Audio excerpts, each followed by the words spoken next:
in a deeply disturbing incident that has sent shockwaves through the University of Nigeria Nsukka community and beyond.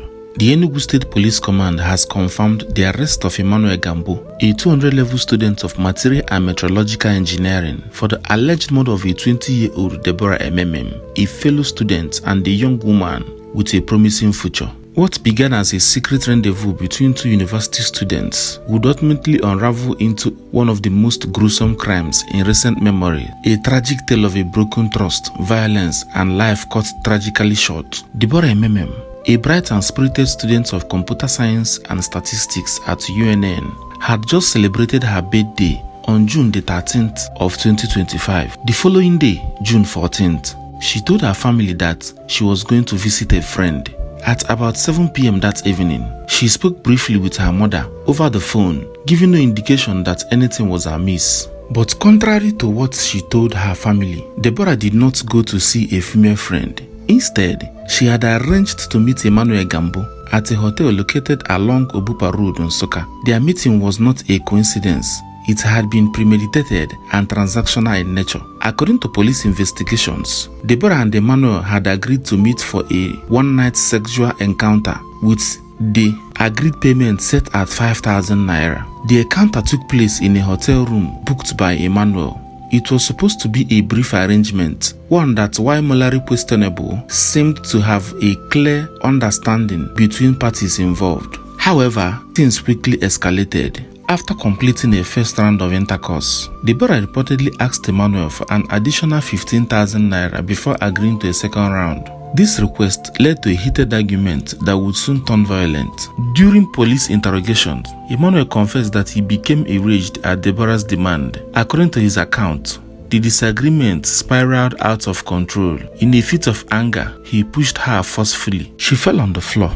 And then, in a moment of unfiltered rage, he placed his hands around her neck and strangled her until she stopped moving. Instead of raising alarm or seeking help, Emmanuel took steps to conceal what he has done. First, he ripped down a curtain from the hotel room, wrapped Deborah's lifeless body in it, and stuffed her beneath the bed. Then he cleaned the room thoroughly to eliminate any signs of struggle or bloodshed. He wiped surfaces, disposed anything that could raise suspicion, and even took some of Deborah's personal belongings with him. When he approached the desk of the receptionist to check out, the receptionist, having seen the two of them check in together, asked about the young lady. Emmanuel calmly lied, saying that she had already left earlier that morning. Satisfied with his answer, the staff let him go.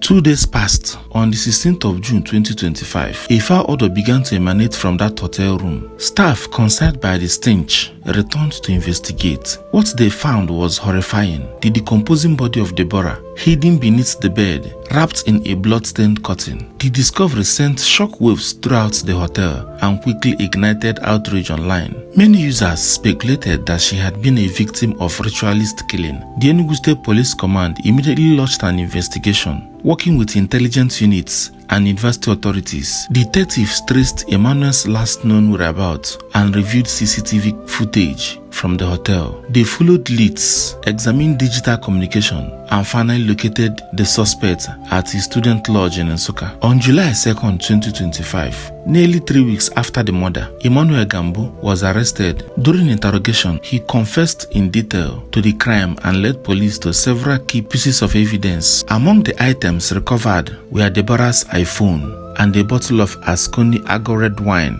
the same brand she had brought to the hotel that night. Emmanuel also admitted to disposing of her Redmi tablets and wireless AirPods by throwing them out of the hotel window in a bag, hoping to eliminate anything that could link him to the crime. Those items were later recovered by the police. Deborah's death has left her family, friends, and classmates in deep mourning. My name is Emmanuel Gambo.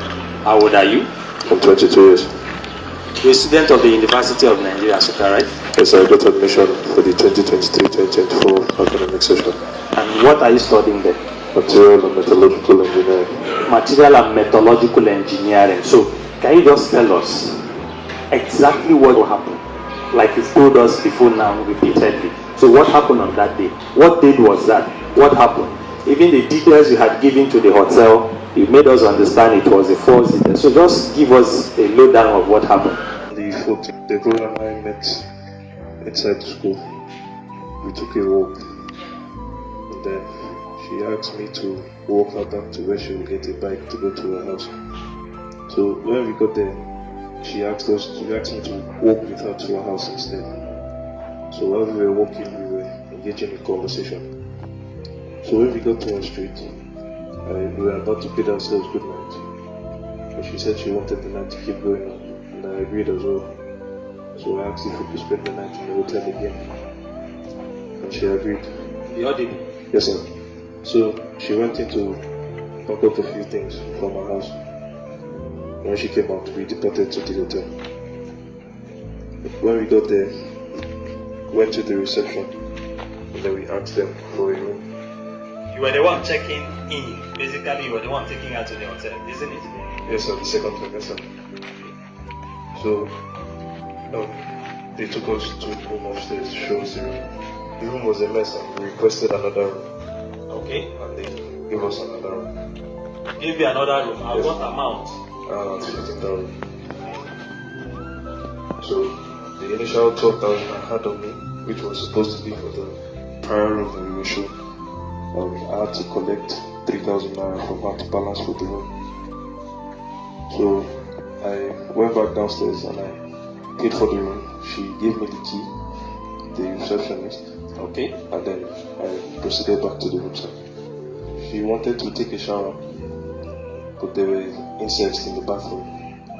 And she asked me to get rid of the insects, and I did. After which she took a shower. Okay. Yes, sir. Then what happened again? Then we slept together, sir. You had sex Yes, sir. the first time. Yes, sir. Was that when you now paid her the sum of how much? 5,000. I gave her the money before we came, sir. Okay. Yes, sir. So after that, After that, we slept. Then, much later, she woke me that she wanted to use the restroom. I should check if the insects were still there. second time. Yes, sir. Okay. So, I did. There were just a few. I got rid of them, and she went to use the restroom. Okay. When she came out, we were talking, and eventually we slept together again. Slept as in you had sex the second time. Yes, sir. We had sex the second time. Okay. So, she went to clean up, after which I did. Okay. Then, when I came out, as I was drying myself, she said that I know I'm going to balance her. I agreed initially because I thought it was the money I collected to complete for the room.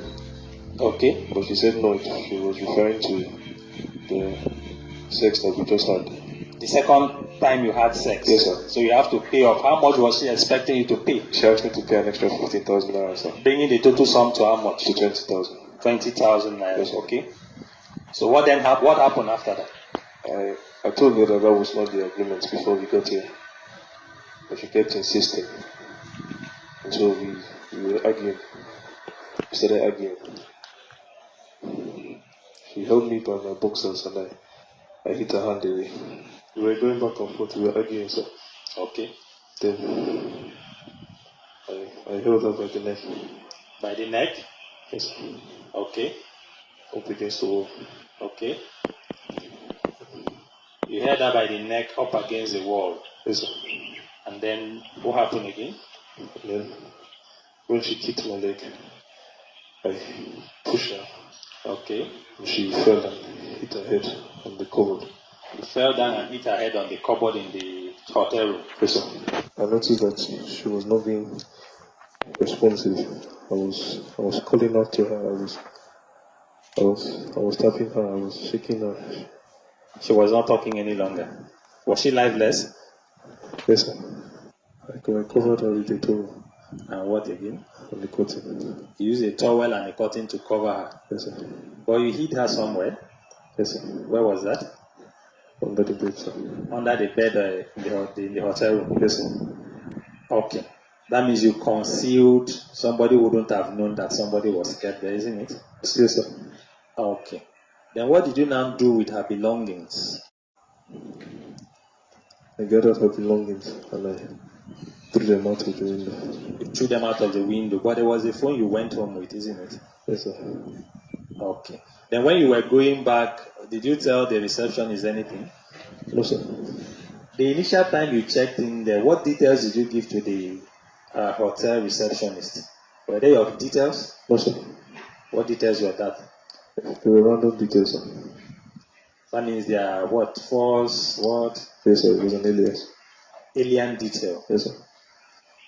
And eventually, how were you arrested? The police came to my house. And arrested you. Yes, sir. Emmanuel, Sir, with the whole incident, how do you feel? I feel the regret. We've had that, and that's just what it's all about.